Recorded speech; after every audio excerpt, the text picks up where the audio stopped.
어떤 사람이 그 사람 참 예수님을 잘 믿는다 이렇게 칭찬을 받는다면 그 이유는 그 사람에게 예수님의 사랑이 느껴지기 때문일 것입니다. 내가 아무리 예수님을 잘 믿는다라고 주장해도 그 이웃이 한 번도 그 사람에게 있어서 예수님의 사랑을 느낄 수 없었다면 예수님을 잘 믿는다고 말할 수 없을 것입니다. 우리가 왜 예수님을 구원자, 나의 그리스도라고 고백합니까? 우리 예수님께서 하늘 보좌를 버리시고 이 땅에 내려오셨기 때문입니까? 십자가의 사랑을 나타내셨기 때문인 것이죠. 우리가 예수님을 그리스도라고 누구든지 인정할 수 있는 그 이유는 바로 십자가의 그 대속 사랑 때문입니다.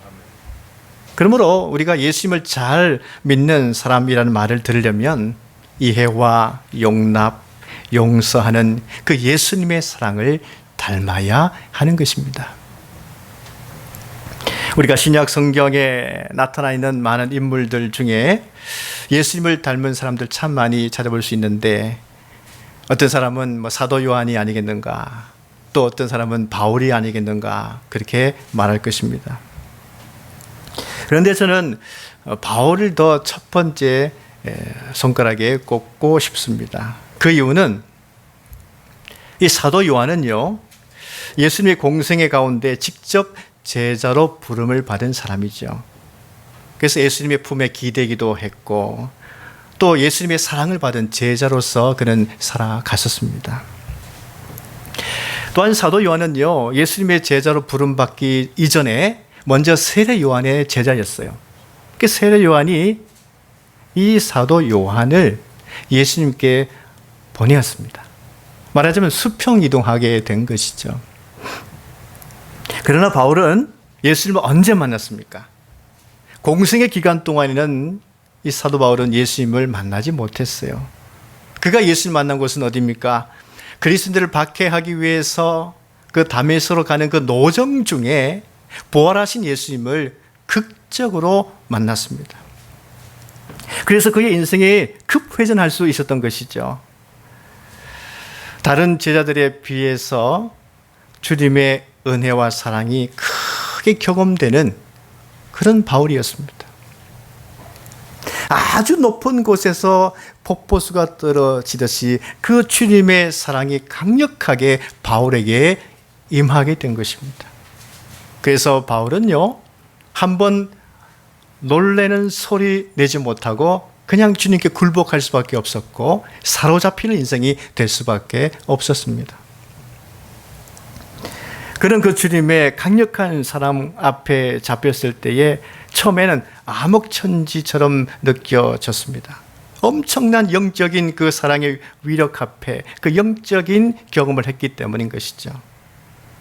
그래서 바울은 어떤 제자보다도 받은 사랑이 컸습니다.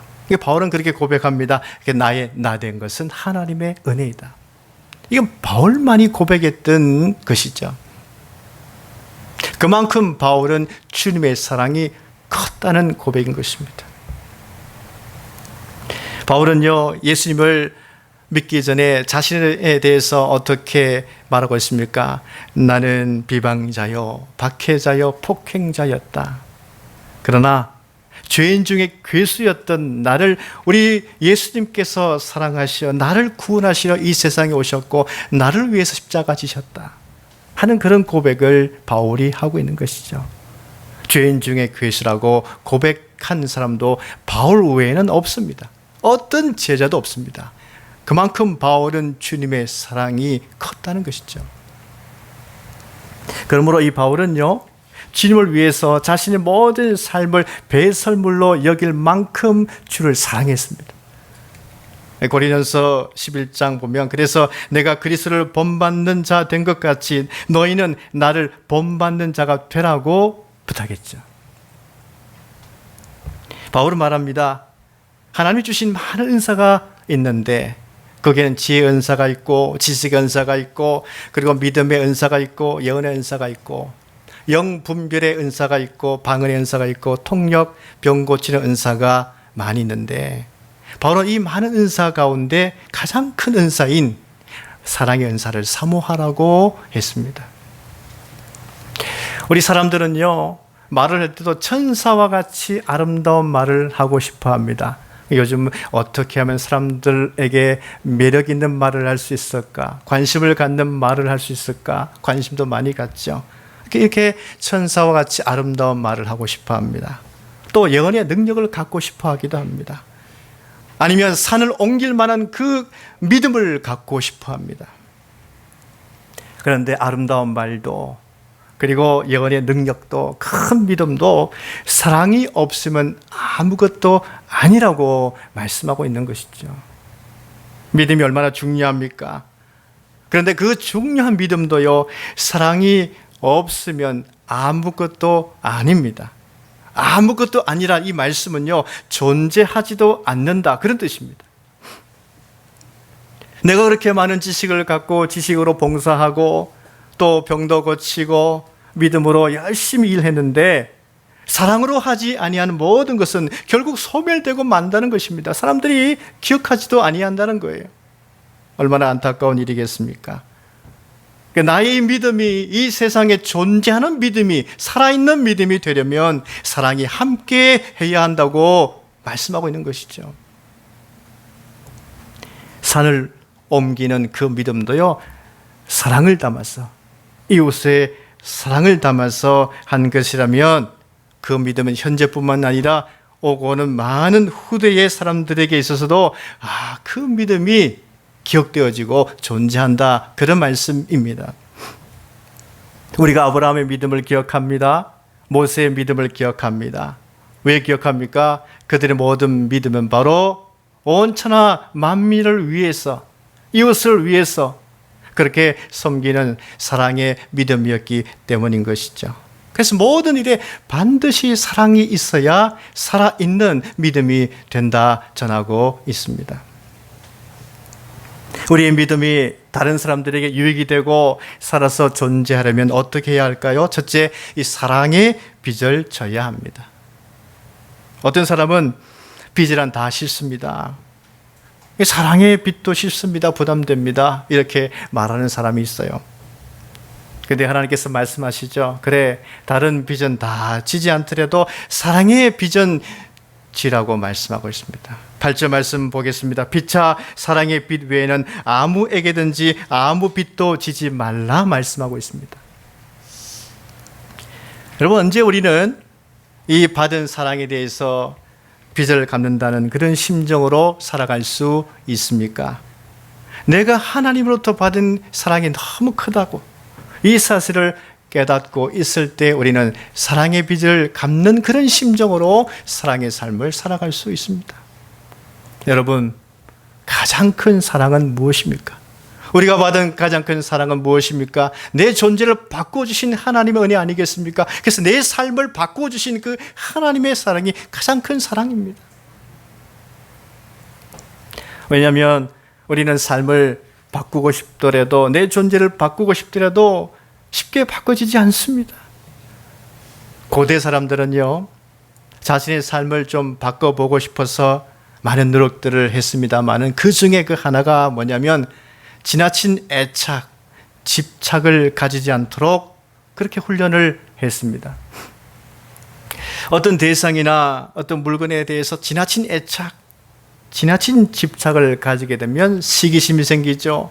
원망이 생기죠. 그것을 가지기 위해서 폭행하기도 하죠.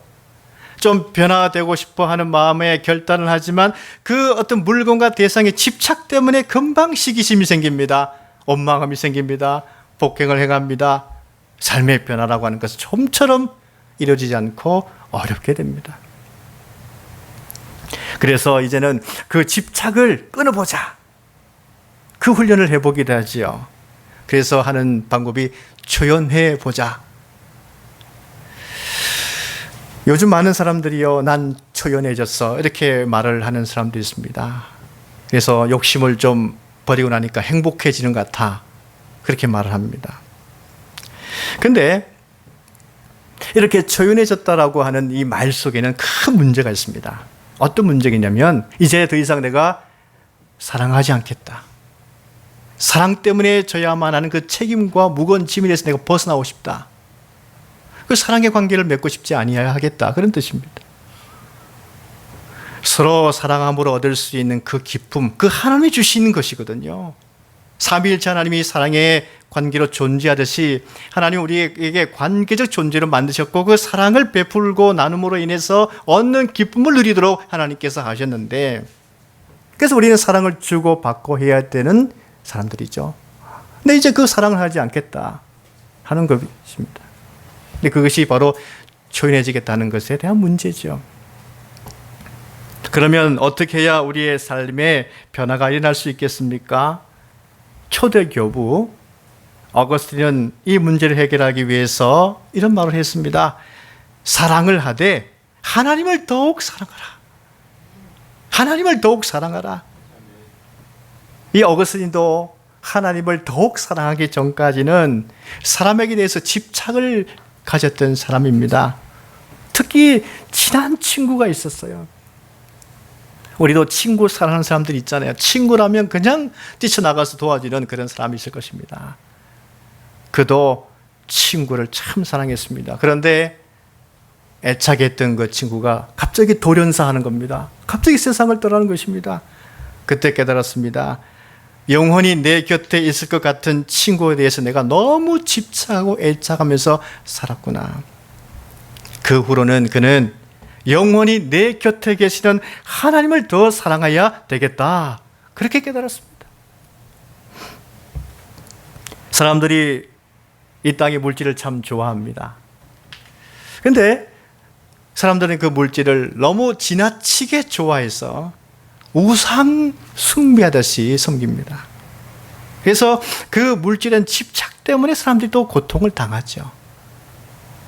물질 집착 때문에 고통을 당하지 않으려면 역시 하나님을 물질보다 더 사랑하라.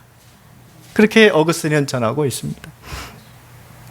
여러분, 지나친 애착, 아니 아예 내가 사랑의 짐을 지고 싶지 않다라고 하는 그 초연함, 이 둘은요 우리 영혼을 진정으로 자족함을 줄 수 없습니다. 만족을 줄 수 없습니다. 우리를 변화시킬 수 없습니다. 대신에 어떻게 해야 할까요? 하나님을 향한 그 사랑, 그 내 마음속에 하나님을 향한 사랑으로 가득 불어 넣어야 됩니다. 하나님 사랑합니다. 내가 하나님을 더 사랑해야지. 이런 마음을 더 품는 것입니다. 그러면 마음에 만족감이 생기고 삶의 변화가 일어나는 것입니다. 어떤 변화가 찾아올까요? 내 삶에 대한 불만족, 원망, 그리고 아주 냉랭한 내 가슴, 이것이 변하여 사랑하는 마음으로 채워집니다. 하나님을 더 사랑하겠다라고 고백하고 난 이후에는 도리어 이제는 하나님 주신 이 세상에 대해서 또 사람에 대해서 사랑의 마음을 가지게 됩니다. 지금 내가 처한 이 상황에 어떻게 더 생명력을 불어 넣어줄 수 있을까? 어떻게 더 살릴 수 있을까? 이 공간에 어떻게 더 생기를 불어 넣어줄 수 있을까? 하나님의 그 사랑을 담아서 어떻게 사랑을 베풀 수 있을까? 어떻게 내가 지금 만나고 있는 사람들에게 사랑을 베풀 수 있을까? 이렇게 사랑의 마음으로 변화되기 시작합니다. 하나님을 더 사랑하기 시작하면요, 내가 지금 값으로 매길 수 없는 하나님의 큰 사랑을, 그 큰 은혜를, 그 큰 용서를 내가 받았구나. 그것이 자꾸 느껴지기 시작합니다. 그래서 하나님의 은혜와 사랑, 그것이 다시 느껴지게 되면 서로 사랑하는 마음이 생기고 사람이 좋아지게 되고 영혼을 사랑하게 되고 그 사랑을 베풀 수 있는 사람으로 바뀌게 되는 것입니다. 여러분, 기독교는요, 이 세상을 버리고 등져야, 그래서 그 공로로 복을 받는다, 천국을 얻는다, 이렇게 가르치지 않습니다. 우리 예수님께서도 이 땅에 오실 때에 어떻게 오셨습니까?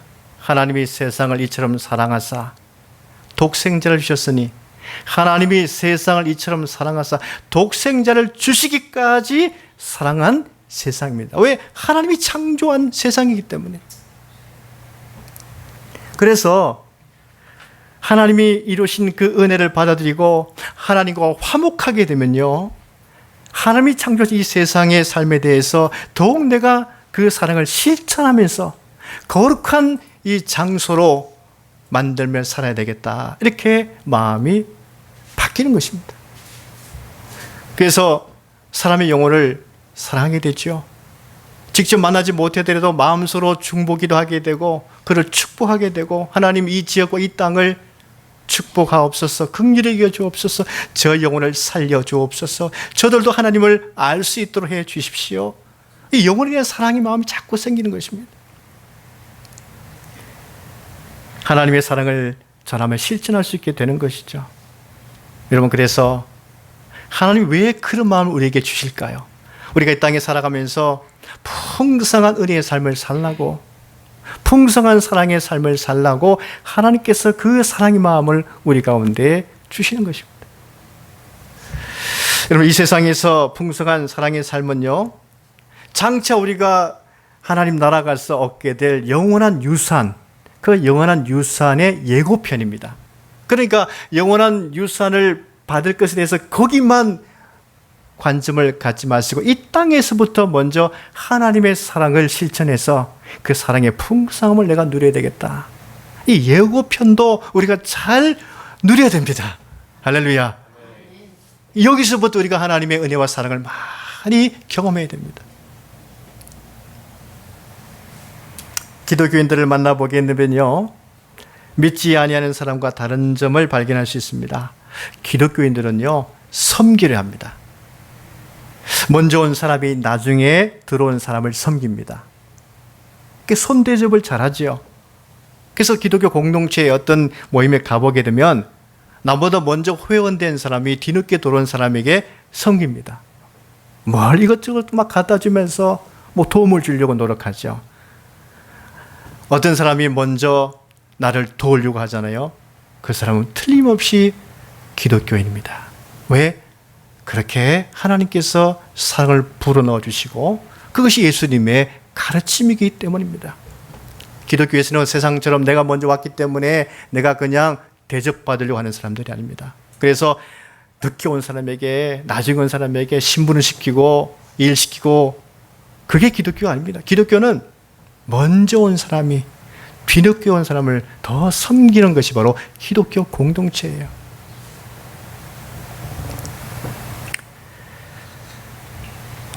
오늘 말씀 보면 피차 사랑의 빚 외에는 아무에게든지 아무 빚도 지지 말라. 이 로마서 13장 말씀인데, 오늘 이 본문의 말씀 읽기 전에 우리 하나님께서 어떤 말씀을 또한 주셨습니까? 그리스도인들은 세상에 대해 빚을 지며 살지 말라 하셨습니다. 왜냐면요, 예수 믿는 사람들은요, 세상 가운데 신뢰를 받으며 살아야 되기 때문입니다. 믿을 만한 사람으로 여김을 받아야 되기 때문이죠. 여러분, 이 땅에서 신뢰받는 사람으로 살아가려면요, 이 땅의 시민으로서의 역할도 잘 하라고 오늘 로마 13장 앞부분에는 전하고 있죠. 시민으로서 의무를 잘 수행하라. 7절 말씀 보시면 모든 자에게 줄 것을 주되 조세를 받을 자에게 조세를 바치고 관세를 받을 자에게 관세를 바치라, 이렇게 말씀하고 있습니다. 그런 다음에 이 빚은 지라고 말씀하고 있죠. 사랑의 빚은 지라고. 어떤 사람은요, 이 사랑의 빚을 지지 않으려고 합니다.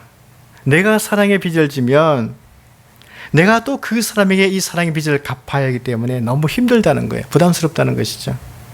그런데 하나님께서는 사랑의 빚을 지라 말씀하시는데, 누군가가 나에게 호의를 베풀고 친절하게 대하고 사랑을 베풀면요, 그 사랑을 받아야 됩니다. 받는 것이 중요합니다. 제가 30대 초 목사 안수를 받았을 때입니다. 모교회 부목사로 섬기게 있었을 때였는데, 당시 은퇴 권사님들이 참 저를 좋아해 주셨어요. 새파란 젊은 목사가 인사 잘하고 열심히 뛰어다니니까 그 모습이 참 보기 좋았나 봅니다. 한 번씩 저를 부릅니다. 목사님 장가 보십시다. 그리고요, 한적한 곳에 가셔가지고 쌈지를 열어가지고 고개 된 1,000원짜리 지폐 한 장을 주시면서, 이거 목사님 아기 과자 사주세요. 이렇게 말씀합니다. 저는 그분이 참 가난한 분이고 이 사실을 제가 알고 있죠. 그래서 아유, 권사님 아닙니다. 막 사양하죠. 근데 끝까지 막 손에 쥐어주시죠. 한 번은 제가 송구해서 끝까지 사양한 적이 있습니다. 그랬더니 저에게 삐지셨어요. 할머니 사랑을 거절했다고. 제가 깨달았습니다. 베푸는 사랑을 사양하는 것도 잘못이구나. 그런데 재밌는 것은요, 그 권사님 한 번도 목사님 과자 사드세요 말씀하지 않고 꼭 아기 과자 사주세요 이렇게만 말씀하셨습니다. 우리 예수님께서 세례를 베푸는 그 세례 요한 앞으로 나가셨어요. 근데 처음에 세례 요한이 예수님께서 자기에게 다가오신 것을 보고요, 제가 예수님께 세례를 받아야 할 그런 입장인데 황송해서 처음에 거절했죠.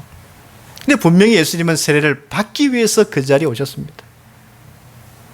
예수님께서 말씀하시죠. 이제 허락하라. 이것이 합당하고 하나님의 의를 이루는 것이다. 그 말 듣고 세례 요한은 예수님께 세례를 베풀게 됩니다.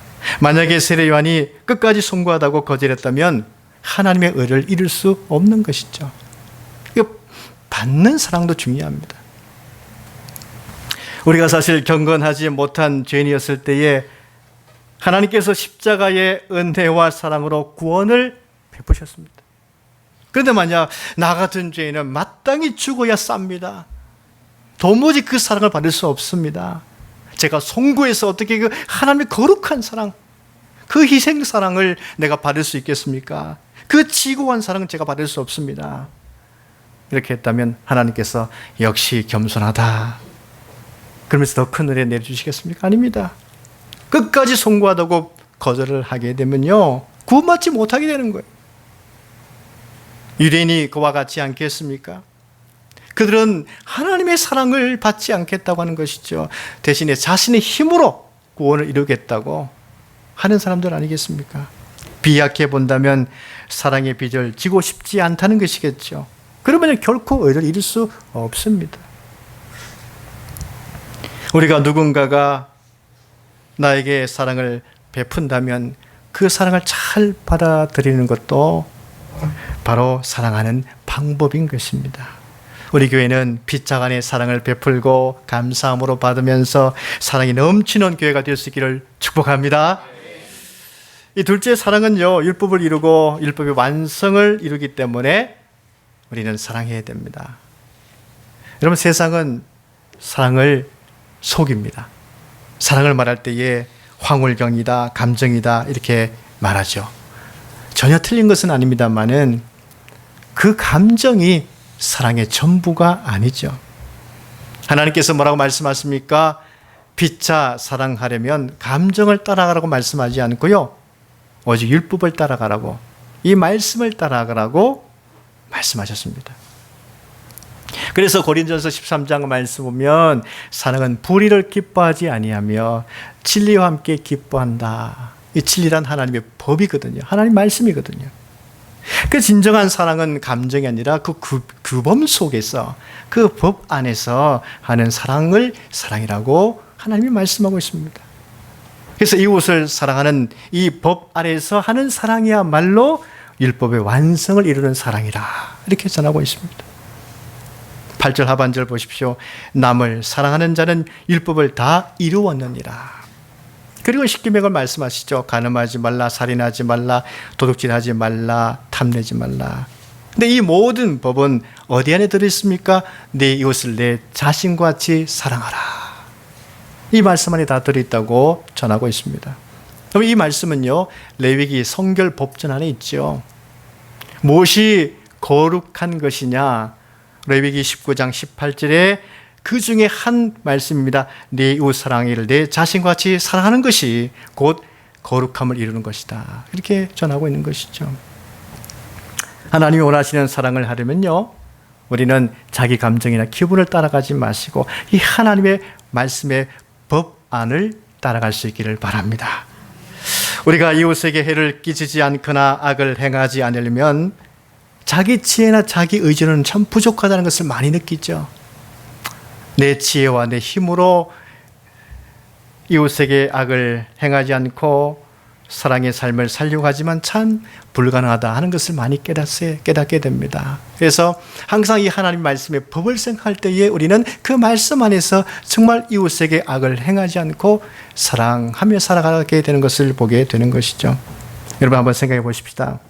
누구든지 율법을 지키어서 구원 얻을 수 있는 사람은 아무도 없습니다. 그러나 하나님의 은혜인 예수 그리스도로 말미암아 구원받은 사람은 하나님 주신 사랑의 힘이 있기 때문에 이 말씀의 계명을 지킬 수 있게 된다 하시는 것이죠. 그래서 다시 율법의 지침을 따르라고 말씀하고 있습니다. 은혜는 율법을 피하지 않고 율법을 완성시키는 것이 바로 은혜인 것입니다. 예수님도 율법을 완성하기 위해서 마침이 되시기 위해서 이 땅에 오신 분이시죠. 진정한 사랑은 무엇입니까? 이웃에게 악을 행하지 않는 것입니다. 그럴 때 율법의 완성을 이룰 수 있습니다. 사랑으로 율법의 완성을 이루면 어디에서나 그 사람은 신뢰받을 것이며 존귀함 가운데 살아갈 수 있을 것입니다. 하나님 이와 같은 사람이 되라고 오늘 이 말씀을 우리에게 주시는 것입니다. 사랑의 삶으로 율법을 이루시는 우리 모두가 될 수 있기를 간절히 바랍니다.